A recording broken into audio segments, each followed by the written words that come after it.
শুধু মসজিদে আল্লাহ না, মসজিদে যেমন আল্লাহ, ঠিক দুর্নীতির টেবিলের নিচেও আল্লাহ। দেখে কি দেখে না?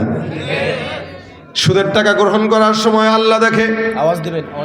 সব হালতে, প্রত্যেকটা হালতে, সব জায়গায় আল্লাহ পাক রব্বুল আলামিন দেখেন।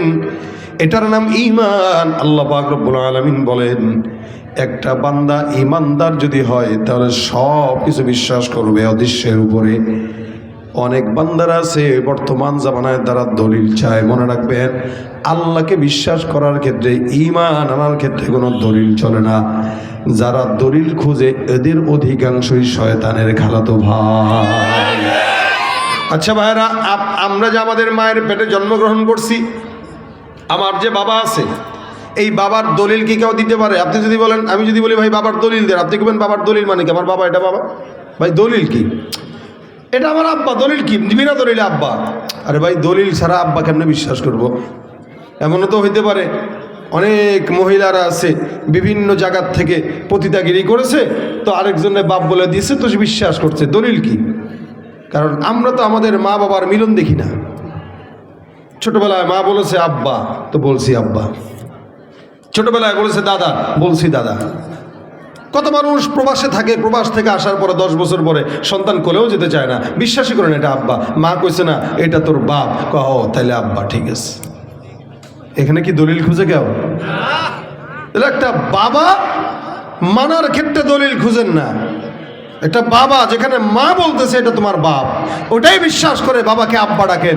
সেখানে কুদরতালা রব এত কিছু দেওয়ার পরেও বিশ্বাস যাদের না হয়, ওরা মুমিনের খাতায় তো দূরের কথা, মানুষের কাতারে পড়তে পারে না।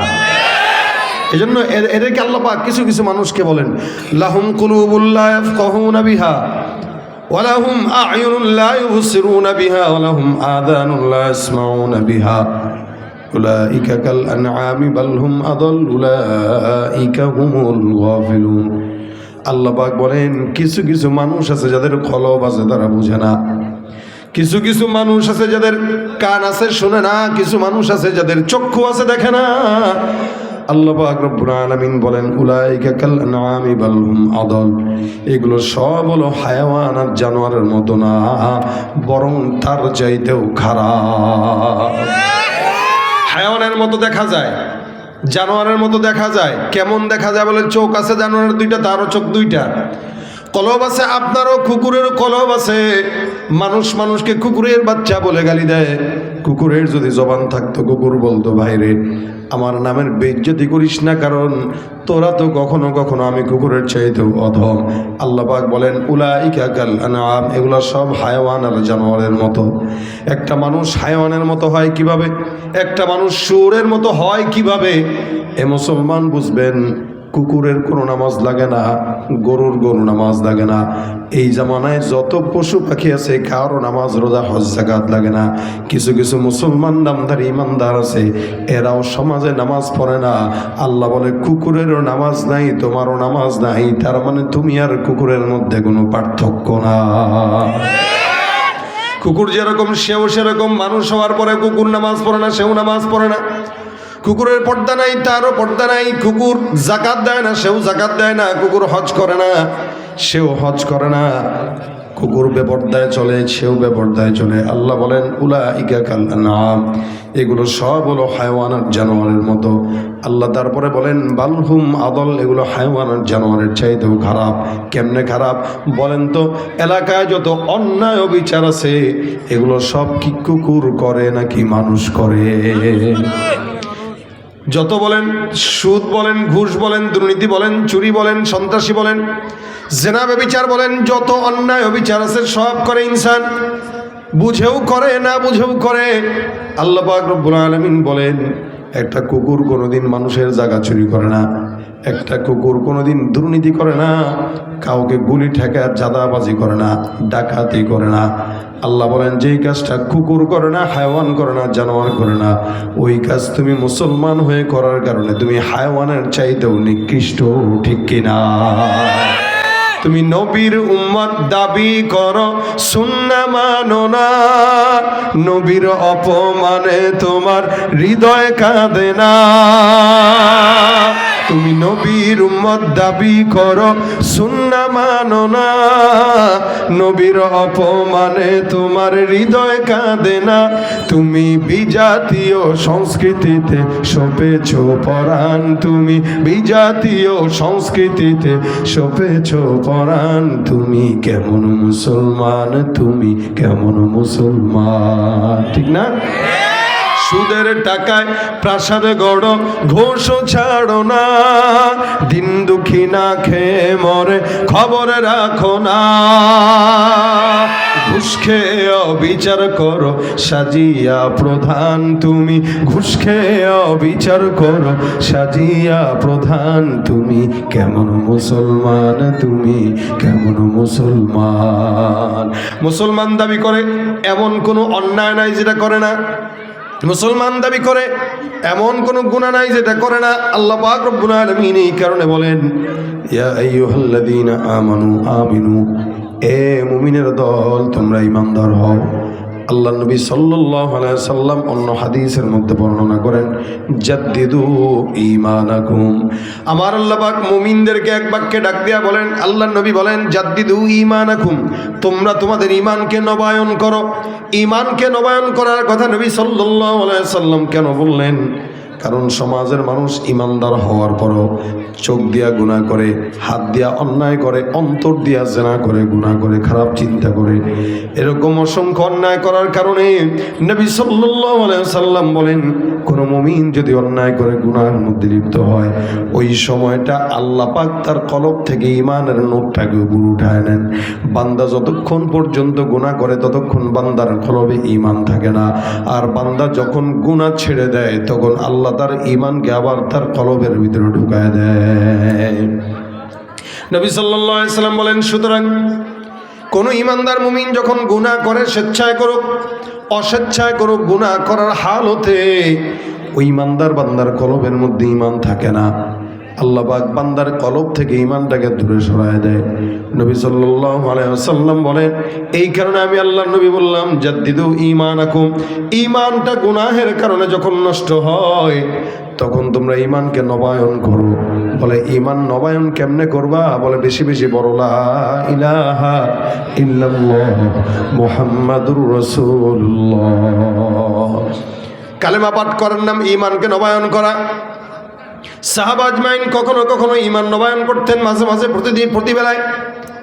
অনেক মুফাসসিরিন ইকরাম বলেন, ঈমানকে নবায়ন করার অন্যতম উপায় হলো 5 ওয়াক্ত আযান আমাদের সমাজের মধ্যে যখন দেওয়া হয়। এই 5 ওয়াক্ত আযানের শব্দ যখন কানের মধ্যে ভেসে আসে, এক একটা আযানের শব্দের জবাব যদি কোনো মুমিন দেয়, আল্লাহ পাক রব্বুল আলামিন ওই বান্দারে প্রতিদিন 5 বার ঈমানকে নবায়ন করায় দিবে।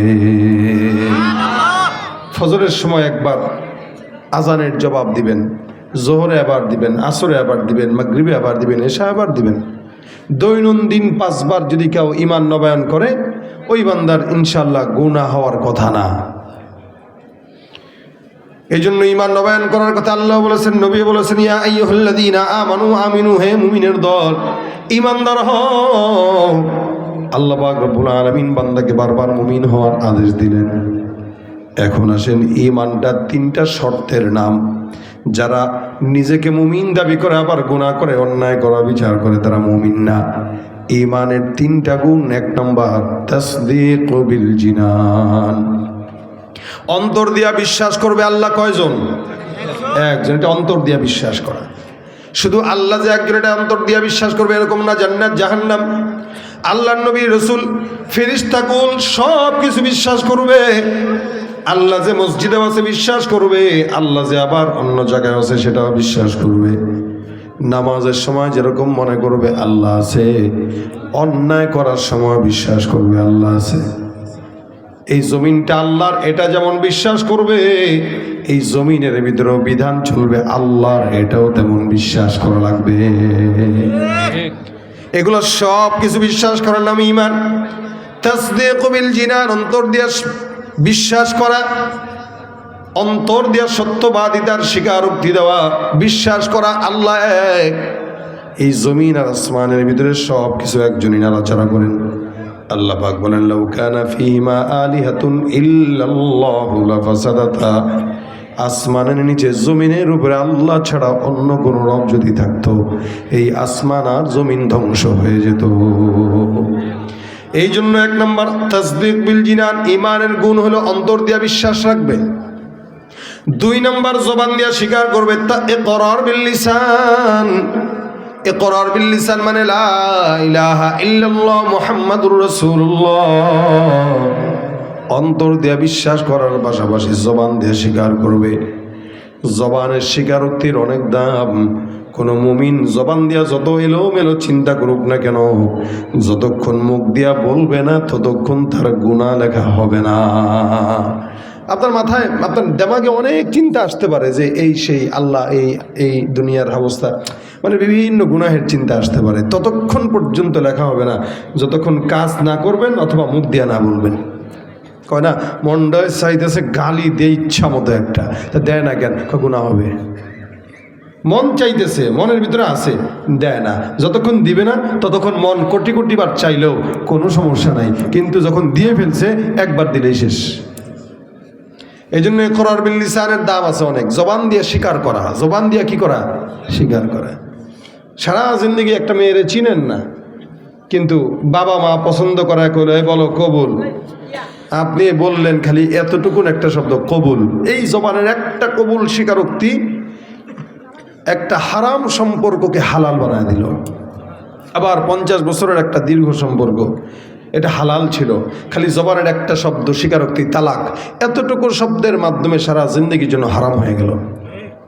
জবানের স্বীকারোক্তির দাম অনেক। এই জন্য ইকরার বিল লিসানের অনেক দাম। জবান দিয়া স্বীকারোক্তি করা, জবান এটা যখন মানুষের হুঁশ না থাকে তখন সম্মানও থাকে না। এই জন্য আল্লাহ রাসূল বলেন তুমি তোমার জবান এবং লজ্জাস্থানের গ্যারান্টি দাও, আমি নবী তোমাকে জান্নাতের গ্যারান্টি দিয়ে দিলাম। জবানের অনেক দাম, জবানের অনেক দাম। জবান দিয়া খালি স্বীকারোক্তি দিয়ে দিবেন তো ইসলাম কবুল হয়ে গেছে। সারা জিন্দিগি অন্যায় করছেন, অবিচার করছেন, খালি লাস্ট জীবনে এসে বলবেন লা ইলাহা ইল্লাল্লাহ মুহাম্মাদুর রাসূলুল্লাহ, এতটুকুন স্বীকারোক্তির কারণে বাস জান্নাতি হয়ে গেছে। জবান দিয়া না বললে নিয়ত হয় না। আপনি নিয়ত করবেন যে আমি অমুক করবো, নিয়ত করছি, তো বলছেন তো নিয়ত করছেন, কাজ করা লাগে নাই, নিয়তের কারণে সওয়াব লেখা হয়ে গেছে। জবানের অনেক দাম। জবান দিয়া স্বীকার করছেন আল্লাহ এক, জবান দিয়া স্বীকার করছেন নবী এক। এটা হলো ঈমানের 2 নম্বর গুণ, ইকরার বিল লিসান। নবীর চাচা আবু তালেব রাসূলকে এত মহব্বত করতেন, হাজার কোটি কোটি মহব্বত করার পরেও আল্লাহ নবী সাল্লাল্লাহু আলাইহি ওয়াসাল্লাম মওতের সময় আবু তালেবের কানে কানে ডাক দেয়া বলেন, চাচা একটা বারের জন্য আপনি আমাকে জবান দিয়ে খুলে পড়ায় দেন লা ইলাহা ইল্লাল্লাহ, এটা আমার জবান দিয়ে একটু বলে দেন, আপনার জবান দিয়ে বলেন। আবু তালেব বলে, এ মুহাম্মদ তোমাকে আমি এত বিশ্বাস করি, তবে জবান দিয়ে স্বীকার করতে পারবো না। জবান দিয়ে যদি স্বীকার করি তাহলে এটা হবে না। যার কারণে আবু তালেব নবীকে সারা জিন্দেগি মহব্বত করার পর জবান দিয়ে স্বীকারোক্তি না করার কারণে আল্লাহ পাক তাকে সারা জিন্দেগির জন্য জাহান্নাম দান করে দিয়েছেন। কিন্তু জবান দিয়ে একবার যদি স্বীকারোক্তি করত, সারা জিন্দেগি কাফের থাকা অবস্থায় আল্লাহ পাক তাকে জান্নাত দিত কি দিত না? স্বীকারোক্তি। এই জন্য জবান দিয়ে স্বীকারোক্তি করা লা ইলাহা ইল্লাল্লাহ মুহাম্মাদুর রাসূলুল্লাহ। মনে রাখবেন ঈমানটা এমন একটা সম্পদ, যেই সম্পদ টাকা না থাকলেও কি, ক্ষমতাও না থাকলেও কি, যার ঈমানের সম্পদ আছে তার দুনিয়ার আর কোনো সম্পদের দরকার নাই, ঠিক কিনা?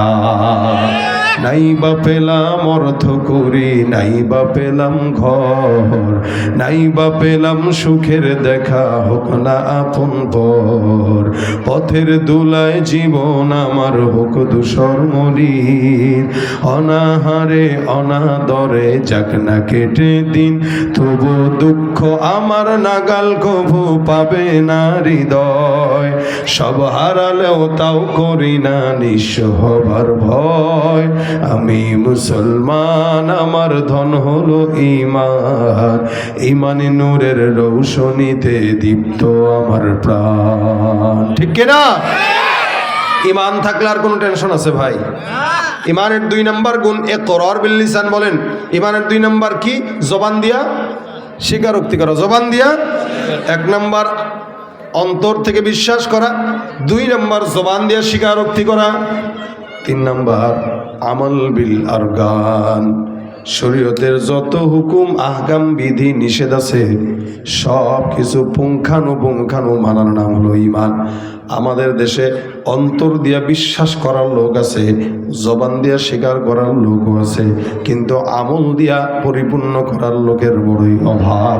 যার কারণে ফজরের নামাজের মুসল্লির দিকে তাকাইলে মনে হয় এ দেশে কোনো ঈমানদার নাই, সব হলো নাস্তিক। আর জুমার নামাজের দিকে তাকাইলে মনে হয় এদেশে কোনো নাস্তিক নেই, সবই ঈমানদার। কি বলেন, ঠিক না? 5 তলা মসজিদ ভরে যায়, 4 তলা মসজিদ ভরে যায়, কিন্তু ওদিক দিয়ে ফজরের নামাজে 5 জনও খুঁজে পাওয়া যায় না। এই হলো মুসলমানের হালত। এই জন্য ঈমানের 3 নম্বর শর্ত হলো আমল বিল আরকান, শরীয়তের যত হুকুম আছে বিধি নিষেধ আছে সব কিছু মান্য করা। এভাবে কোনো মুমিন যদি ঈমানদার হয়, আল্লাহ পাক রব্বুল আলামিন বলেন, বান্দা ঈমানদার হয়ে গেছে, এখন নেক কর্ম করো। ইন্নাল্লাযীনা আমানু ওয়া আমিলুস সলিহাত। ঈমানদার আর নেককার আলাদা জিনিস, এক জিনিস নয়। নামাজ যেই বান্দা পড়ে সেই ঈমানদার, লেকিন নেককার না। নেককার এক জিনিস, ঈমানদার এক জিনিস। ঈমানদার সে যে নামাজ পড়ে, রোজা রাখে, হজ করে, যাকাত দেয়, সেই ঈমানদার। আল্লাহ বলেন ঈমানদার হয়ে গেছো, এখন নেক কাজ করো। সারাদিন মসজিদে পড়ে থাকলেই নেককার বলা যায় না। আপনি বলবেন এই লোকটা বড় নেককার, আমি বললাম কেন বললেন? আপনি বলবেন 5 ওয়াক্ত নামাজ জামাতে পড়ে, আমি বলবো 5 ওয়াক্ত নামাজ জামাতের সঙ্গে পড়ার কারণে সে নেককার হতে পারে নাই, ঈমানদার হইছে। একটা লোক সকাল 8টা থেকে সন্ধ্যা 6টা পর্যন্ত চাকরি করে, আপনি বললেন সে কর্মঠ, আমি বললাম না, সে কর্মঠ না। কেন কর্মঠ না? এটা তার চাকরি। চাকরি না করলে খাবে কি, চলবে কেমনে? কর্মঠ তো সে যে 8টা থেকে সন্ধ্যা 6টা পর্যন্ত চাকরি করার পরও আবার রিক্সা নিয়ে বের হয়ে যায়, রাত 12টা পর্যন্ত রিক্সা চালায়, সে হলো কর্মঠ। কেন? নিজের চাকরির পাশাপাশি আলাদা একটু ওভারটাইম করে। কেন? দুনিয়াতে যেন একটু ভালো থাকা যায়। তেমনইভাবে নামাজ কালাম যে পড়ে সে চাকরি করে, এই চাকরিটা আমার আল্লাহ দিয়েছেন, যার কারণে নামাজ পড়ে, রোজা রাখে, হজ করে, যাকাত দেয়, কিন্তু সে ঈমানদার হইলেও নেককার হয় নাই। এখন জান্নাতে যদি একটু ভালো থাকতে চায় তাহলে কি করতে হবে? বলে ফজরের নামাজের পর একটু সময় বসে থেকে সূর্য যখন ওঠে তখন ইশরাকের নামাজটা পড়ে ফেলো, আওয়াবিনের নামাজ পড়ো, চাষতের নামাজ আদায় করো, কখনো 2 সাদকা দান করো, কখনো জিকির আজকার করো, কখনো মানুষকে পথ দেখায় দাও, কখনো নেক কর্ম করো। বলে 5 ওয়াক্ত ফরজ বিধানের পর বাড়তি কিছু নেক কাজ করার নাম হলো নেককার। যেই বান্দা নামাজও পড়ে আবার মানুষকে দ্বীনের পথে ডাকে, ওই বান্দা নেককার। নেক কাজ করার জন্য বেশি সময় দরকার নাই, লক্ষ লক্ষ টাকা খরচ করা দরকার নাই। নবী বলেন কোনো মুমিনের সঙ্গে হেসেও যদি কথা বলে, আমার আল্লাহ তার আমল নামায় সদকার সমপরিমাণ সওয়াব লিখে দেন। এটা নেক কাজ, হেসে কথা বলা। আমরা তো হাসি মুখে কথা বলা ভুলেই গেছি। কেউ কথা বললে ভাব ধরা, চোখ মুখ লাল কইরা, নিচের দিকে তাকায়, মোবাইল টিপে টিপে, কত রকম আমাদের কথা। অথচ রাসূল সাল্লাল্লাহু আলাইহি ওয়াসাল্লাম বলেন একটু হাসি দাও। কেউ কারোর সঙ্গে দেখা করে সালাম দিল, হ্যাঁ একটু হাসি দিয়ে দাও, একটা হাসি দিলেই বাশাশাতুল ওয়াজহি সাদাকা। রাসূল বলেন কেউ যদি একটু হাসি মুখেও কারো দিকে তাকায় তা আল্লাহ পাক তার সদকার সওয়াব দান করে দেন। নেক কাজের একটা ঘটনা আপনাদেরকে শোনাই। রাসূল সাল্লাল্লাহু আলাইহি ওয়াসাল্লাম বলেন ছোট্ট ঘটনা, বহু আগের জামানায় এক আল্লাহর বান্দা রাস্তা দিয়ে হেঁটে যায়, সারা জিন্দগি আল্লাহর বান্দা কোনো ইবাদত করে নাই, গুনাহ করছে, আল্লাহকে কোনো দিন ডাকে নাই, সারা জিন্দগি গুনাহ করলো।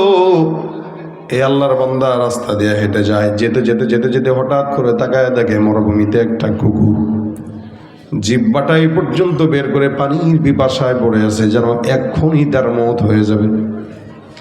আল্লাহর বান্দা মওত হবে হবে ভাব, যখন নাকি কুকুরটাকে দেখলো এই হালত, আল্লাহর সোয়াবের সন্তুষ্টির আশায় এই বান্দা যে এই কাজটা করছে এরকম নয়।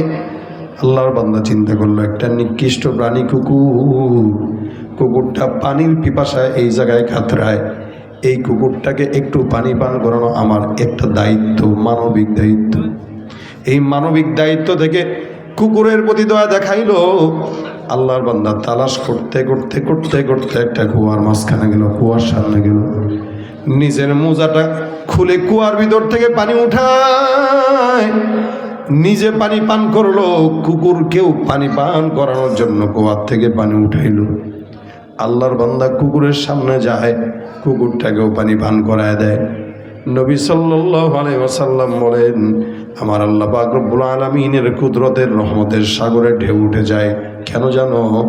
আল্লাহ বলেন, এ পয়গম্বর, এই বান্দাটা একটা সৃষ্টির সেরা জীব নয়, সেরা জীব হয়ে নিকৃষ্ট প্রাণী কুকুরকে পানি পান করানোর জন্য দিনের ভিতরে দয়া লাগলো। আমি আল্লাহ ঘোষণা করলাম, আমি আল্লাহ ওই বান্দাকে দয়া করে মাফ করে জান্নাত লিখে দিলাম। সারা জিন্দেগি কোনো গুনাহ মানে ইবাদত করে নাই, খালি গুনাহ আর গুনাহ, গুনাহ আর গুনাহ, গুনাহ আর গুনাহ। এই গুনাহগারের হালতের ভিতরেও আল্লাহ পাক রব্বুল আলামিনের হাবিব বলেন, এই ব্যক্তিটা শুধু কুকুরকে একটু পানি পান করে দিছে, এতটুকুই, আর কিছু না।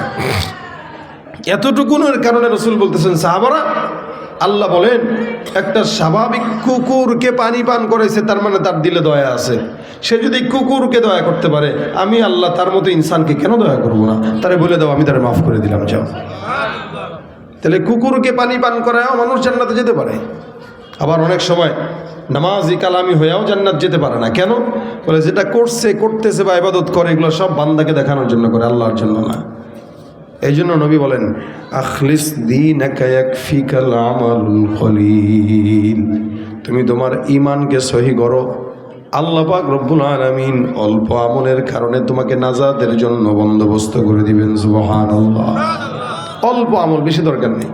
রাতকে রাত তাহাজ্জুদের দরকার নেই, রাতকে রাত কোরআন তেলাওয়াতের দরকার নেই, রাতকে রাত জিকিরের দরকার নেই। অল্প আমল করো, তো নাজাতের উসিলা হয়ে যাবে। এই জন্য রাস্তা দিয়ে হাঁটতেছেন, কাউকে দেখছেন, একটা সালাম দিয়ে দিবেন, নেক কাজ। কোনো একটা মুরব্বী বয়োজ্যেষ্ঠকে হেঁটে যেতে দেখতেছেন, তো তাকে হাতের ভিতরে একটা মনে করেন 5 কেজি ওজনের বাজারের ব্যাগ আছে, আপনি বলবেন, কাকা দেন ব্যাগটা, আমি একটু আলগায় দিই। কই যাবেন? ওই 1 কিলোমিটার দূরে, দেন ব্যাগটা একটু নিয়ে নিজে একটু হেঁটে আরেকজন মুরব্বীর বোঝাটা একটু আগায় দেন। আপনি দুনিয়াতে কারো বোঝা আগায় দিবেন, আল্লাহ পাক আপনাকে জান্নাতে যাওয়ার জন্য গুনাহের বোঝা আল্লাহ নিজে আদায় দিয়া তারপর আপনাকে জান্নাত দিয়ে দিবে। আপনি কারো বোঝা বহন করবেন, তো আল্লাহ আপনার বোঝা বহন করে দিবে, শেষ। দুনিয়াতে আপনি হয়তো 5 কেজি ওজনের বোঝা বহন করছেন, আল্লাহ পাক জাহান্নামে আপনার সমস্ত কোটি কোটি গুনাহের বোঝা বহন করে দিয়ে দিবে। কিন্তু আপনাকে তো আগে দিতে হবে। এই জন্য নিয়ত করেন, ওলামা একরাম দেখেন অথবা বয়োজ্যেষ্ঠ দেখেন, যাকেই দেখেন, একটু দেখার পরে হাতে কোনো ব্যাগ দেখলে বা অন্য কোনো কিছু দেখলে বলবেন যে দেন, আমার কাছে একটু আগায় দিই, এটা সওয়াব। আল্লাহ নবী বলেন, আল কালিমাতুত তাইয়্যিবাতু সাদাকা, কোনো মুমিন যদি কোনো মুমিনের সঙ্গে ভালো আচরণ করে, অর্থাৎ ভাই জিজ্ঞাসা করলেন, দেখা হয়েছে ভাই, আপনার পরিবার কেমন আছে? আলহামদুলিল্লাহ। কেউ অসুস্থ আছে কিনা? বলে না। ব্যবসা বাণিজ্য কেমন চলতেছে এখন? বলে তো আলহামদুলিল্লাহ ভালো আছি। কোনো সমস্যা হলে বললেন টইলেন আমারে, আচ্ছা ঠিক আছে বলবো। এই যে একটুখানি কনভারসেশন, একটু কথোপকথন, এতটুকুনের বরকতে আল্লাহ পাক রব্বুল আলামিনের হাবিব বলেন সদকার সওয়াব মিলে যায়। আল কালিমাতুত তাইয়্যিবাতু সাদাকা, নেক কথা বলা, মানুষের সঙ্গে একটু উত্তম কথা বলা, এগুলো সদকার সওয়াব। তাহলে সমাজে আমরা নেক কাজ করি না, আমরা নেক কাজ ছেড়ে দিচ্ছি।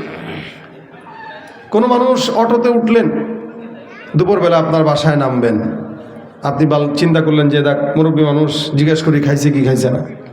তারপরে যদি জিজ্ঞাসা করেন বাবা খাইছেন, যদি বলে না খাই নাই, তো চলেন আমার বাসায় তো একটু ডাল ভাত কিছু রান্না করা আছে, আপনি সহ একটু বাসার ডাল ভাতটা খাই। একটা রিক্সাওয়ালা, একটা ভ্যান চালক, এরকম একটা মানুষকে যদি আপনি মন থেকে একটু খাবার মেহমানদারি করান, বলেন তো এটা সওয়াব না গুনাহ? এই যে রমজান আসতেছে, সওয়াব কামানোর মাস রমজান। রমজান হচ্ছে বান্দার আমলের গাছ থেকে ফল পেড়ে খাওয়ার মাস। একটা রজব, শাবান, রমজান। আল্লাহুম্মা বারিক লানা ফি রজব ওয়া শাবান ওয়া বাল্লিগনা রমাদান। নবী দোয়া শিখিয়ে দিয়েছেন। আমরা তো নির্বাচনের কারণে রমজানকে কই যে রাখছি আল্লাহ মাবুদ জানে। রমজান যে এবার কী হয় আল্লাহ ছাড়া কেউ জানে না। কিন্তু অন্যান্য বছর কিন্তু এই সময়টা একটা রমজানের আমেজ আমাদের দিলে কাজ করতো। এবার আর রমজানের কথা মনেও নেই পাবলিকের। এখন থেকে চিন্তা করেন, রমজান আসতেছে। রজব মাসটা হইল আমলের গাছে চারা লাগানোর মাস, আমলের চারা লাগানোর গাছের মাস, মানে আমলের গাছের চারা লাগাবো রজবে। মুফাসসির ইকরাম বলেন আমলের গাছের চারায় পানি দেব শাবানে, তো এটা একটু একটু বড় হবে। আর যখন বড় হবে রমজান আসবে, তো তখন আমলের ফলগুলো পেড়ে পেড়ে পকেটে ঢুকাবো, অর্থাৎ নফল ইবাদত করবো তো আল্লাহ পাক ফরজের সমপরিমাণ সওয়াব দান করবেন। ফরজ করবো তো আল্লাহ পাক 70 থেকে 700 গুণ বৃদ্ধি করে সওয়াব দান করে দিবেন। আমরা রমজান আসতেছে, নিয়ত করব প্রতিদিন নেক কাজ করব, একটা হোক, দুইটা হোক, 10টা হোক, 20টা হোক, নেক কাজ করবেন প্রতিদিন। প্রত্যেক দিন একজনকে একটু ইফতারি করাবেন। কি দিয়া? বলে খেজুর দিয়া। কি দিয়ে? একটু বুট দিয়ে। কি দিয়ে? একটু মুড়ি দিয়ে। এখন তো খেজুর, মুড়ি, এরপরে ফল ফলাদির আইটেম 5টা না থাকলে ইফতার কোনো বাসায় দিলে কয় ফকির নি, আমার ইফতার দিতে এসে মনে হয় আমি না খেয়ে আছি। অথচ একটা রোজাদারকে একটু পানি পান করায় ইফতার করাইলেও ওই রোজাদার অবস্থায় যে সওয়াব পাইলো সেম সওয়াব আল্লাহ পাক যে তারে খাওয়াইলো তারে দান করে দিবেন। অর্থাৎ আপনার 2টা রোজার সওয়াব হবে, একটা আপনার আর একটা যারে পান করাইছেন তার। একটু পানি হইলেও তোমরা খেজুর মেহমানদারি করো, এটা খেজুর হইলেও তোমরা খাওয়াও, এটা রাসূল সাল্লাল্লাহু আলাইহি ওয়াসাল্লামের আদেশ। এই জন্য রমজান আসতেছে, একটু বেশি বেশি মানুষকে মেহমানদারি করাবো। রমজান আসতেছে, এটা মাথায় নেব না যে তরমুজ দেওয়া লাগবে, আম দেওয়া লাগবে, কাঁঠাল দেওয়া লাগবে, লিচু দেওয়া লাগবে, ফল ফলাদি দেওয়া লাগবে, না, এটা দরকার নেই। আপনি একটা খেজুর দেন, একটু পানি দেন, একটু বুট দেন, একটু মুড়ি দেন, সুন্নত পালন নিয়তে পাঠান। এখন সে কি মনে করলো এটা তার হিসাব, সে ফকির মনে করলো, সে নিজে ফকির, আপনি না, আপনি সওয়াব কামাইছেন। একটু দুধ খাওয়ান। রাস্তায় যে সমস্ত পথচারীরা হাঁটে, অনেক সময় পথচারীরা রোজা রাখা অবস্থায় দেরিতে পৌঁছে বাসায় তো ইফতার করতে পারে না। আপনি দেখেন এরকম কেউ আছে কিনা, আপনি তার হাতে একটু ইফতার ধরায় দেন, এগুলো নেক কাজ। রাস্তা দিয়ে হাঁটতেছেন, একটা কি বলে কলার ছলকা পড়ে আছে, রাসূল বলেন ইমানের 70টার বেশি শাখা আছে। আদনাহা ইমাতাতুল আদা আনিত তরিক। ইমানের 70টার বেশি শাখার ভিতরে সবচেয়ে নিম্ন শাখা হইল রাস্তা থেকে কাটা দূর করে দেওয়া। কলার ছলকা পড়ে আছে, এটাকে সরায় দেন। একটু কাটা পড়ে আছে, এটাকে সরায় দেন। একটু ইটের টুকরা পড়ে আছে, একটা হুন্ডা যাচ্ছে, হুন্ডাওয়ালা ভাই এটার উপরে পড়লে ওর হুন্ডা স্লিপ খাবে, অ্যাক্সিডেন্ট হওয়ার সম্ভাবনা আছে, তা আপনি ওই ইটের টুকরাটা সরায় দেন। এগুলো নেক কাজ। এই নেক কাজ যদি আপনি করেন, আশা করা যায় ইনশাআল্লাহ আল্লাহ পাক কি বলেন, জান্নাতুল ফিরদাউস আপনার আমার জন্য অপেক্ষা করবে। সুবহানাল্লাহ। জান্নাতুল ফিরদাউস কেন দিবেন? আল্লাহ পাক নেককারদের জন্য জান্নাতুল ফিরদাউস রাখছেন, আর মুমিন মুত্তাকিদের জন্য আল্লাহ পাক শুধু জান্নাত রাখছেন। জান্নাত আর জান্নাতুল ফিরদাউসের পার্থক্য আছে। একটা মানুষের 5তলা বিল্ডিং আছে, কিন্তু গেট ছোট, লিফট নাই, সিঁড়িতে টাইলস নাই, ঘরের রুমে টাইলস নাই। আরেকজনের লিফটও আছে, টাইলসও আছে, সব কিছু আছে। মানুষ পার্থক্য করে যে আরে এটা সুন্দর, এটা তেমন সুন্দর না। জান্নাতও এরকম। জান্নাতুল ফিরদাউস সবচেয়ে ভিআইপি এবং সুন্দর জান্নাত। আল্লাহ রাসূল সাল্লাল্লাহু আলাইহি ওয়াসাল্লাম বলেন জান্নাতুল ফিরদাউসে নবী, সাহাবী, তাবেঈ, শহীদ এরা থাকবে। এবং জান্নাতুল ফিরদাউস এমন জান্নাত যেই জান্নাতে আল্লাহ পাক রব্বুল আলামিনের আরশ পর্যন্ত মুমিনরা বসে বসে দেখবে। জান্নাতুল ফিরদাউসে আল্লাহ পাকের আরশ পর্যন্ত দেখা যাবে, বসে বসে আল্লাহর আরশ দেখবে। এই জন্য জান্নাতুল ফিরদাউস ভিআইপি জান্নাত, এটা আল্লাহর কাছে চাবেন। যেমন আমাদের ঢাকা শহরের গুলশান বনানীতে সমস্ত ভিআইপি মানুষরা থাকে, তাই বলে কি সবসময় ভিআইপিরাই থাকে? কিছু তো দুর্বলরাও থাকে। ভিআইপিদের পাশাপাশি রিক্সাওয়ালা আছে, ভ্যান চালক আছে, কাপড় ধোয়ে কাজের বুয়া আছে, মুচি আছে, তরকারিওয়ালা আছে। এরা কেন থাকে? এরা না থাকলে বড় লোকরা খাবার পাবে কই, ঘোরাঘুরি করবে কেমনে, দারোয়ান পাবে কই? তো গরিব ছাড়া বড় লোকের দাম নাই, যতই হেডাম দেখাক আমাদের সাথে, গরিব ছাড়া বড় লোকের কোনো দাম নাই। তো নবী সাল্লাল্লাহু আলাইহি ওয়াসাল্লাম বলেন এই যে বান্দা জান্নাতুল ফিরদাউস পাবে, ওই জান্নাতুল ফিরদাউসে আল্লাহ পাক নবীদেরকে রাখবেন, শহীদদেরকে রাখবেন, সাহাবা ইকরামদেরকে রাখবেন, তাবেঈদেরকে রাখবেন। তা আপনি আমি যদি জান্নাতুল ফিরদাউস পেতে চাই, তাহলে আমাদেরকেও কখনো কখনো কিছু গরিব মিসকিন ইমানদার দুর্বলদেরকে আল্লাহ পাক নবীদের সোহবতের থাকার কারণে জান্নাতে ঢুকায় দিবেন। নবীদের ঠেলা আমাদেরকেও ঢুকায় দেবে ইনশাআল্লাহ। এই জন্য আমরা প্রত্যেক দিন কমাস কম নেক কাজ করব, অন্তত 2টা হোক, 3টা হোক, 4টা হোক, যখন সময় হয় প্রত্যেক দিন একটা করে নেক কাজ করেন এবং লিখে রাখবেন যে আজকে আমি অমুক নেক কাজটা করছি। এই নেক কাজটা আপনি তারিখ সহকারে কি করছেন, কেন করছেন, এটা লিখে রাখবেন। তাহলে হবে কি, লিখে রাখার পরে আল্লাহ পাকের কাছে আপনি বলতে পারবেন, যদি কোনো দিন কোনো বিপদে পড়েন আল্লাহর কাছে বলতে পারবেন, আল্লাহ আমি অমুক দিন একটা নেক কাজ করেছিলাম, ওই নেক কাজের উসিলায় আমার এই বিপদ থেকে তুমি আমার হেফাজত করো। নেক কাজের উসিলা দিয়ে চাইলে আল্লাহ পাক বান্দার বিপদ আপদ দূর করে দেয়। এই জন্য প্রত্যেক দিন কমাস কম 3টা 4টা 5টা যতগুলো পারি নেক কর্ম করবো ইনশাআল্লাহ। কথা বলে না? রাজি থাকেন, নিয়ত করেন যে প্রত্যেক দিন একজনের বোঝা আগায় দিব, একজনের জন্য একটু সহজ করব, একজনের সঙ্গে একটু হাসি মুখে কথা বলবো, একজনকে একটু দিনের দাওয়াত দেব, একজনকে একটু নামাজের কথা বলবো। হ্যাঁ, এইভাবে প্রতিদিন যদি নেক কর্ম করতে পারি, আশা করা যায় আমাদের সমস্ত আমল আল্লাহ পাক যদি ঘাটতেও থাকে, ওই ছোট ছোট নেক কাজের বরকতে আল্লাহ পাক আমাদেরকে জান্নাতুল ফিরদাউস দান করবেন ইনশাআল্লাহ। আল্লাহ যেন আমাদেরকে নেক কাজ করার তৌফিক দান করে, বলেন আমিন। আজকের এই মজমায় আমাদের এই আজকের মজমায় যে সমস্ত যুবকরা আয়োজন করেছেন, এই যুবকরা যদি প্রত্যেকটা যুবক যদি নেক কাজ করার নিয়ত করে যে আমরা সমাজে কোনো অন্যায় হোক এটা চাই না, আমরা মাদক সেবন করব না, আমরা কোনো মাদক দ্রব্য এমন যা আছে সিগারেট থেকে শুরু করে কোনো জিনিস আমরা ধরবো না, আমরা এখন থেকে নেক কাজ করব, তাহলে এই এলাকা শান্তির এলাকা হয়ে যাবে। কি বলেন, ঠিক না? আল্লাহ পাক আমাদেরকে এই যুবকদেরকে নেককার হিসেবে কবুল করুক, আমিন। আমি আপনাদের সামনে এই ভাঙা গলায় এই স্বল্প সময় যেই কথাগুলো বললাম, আল্লাহ যেন এগুলো আমাদেরকে বোঝার তৌফিক দান করেন। হযরত চলে আসছেন ইনশাআল্লাহ, হুজুর আপনাদেরকে মন ভরে কথা শোনাবেন, গ্যাপটা পূরণ করবেন ইনশাআল্লাহ। আল্লাহ পাক রব্বুল আলামিন যেন আমাদের এই আজকের মজমাকে বরকতময় করে, বলেন আমিন।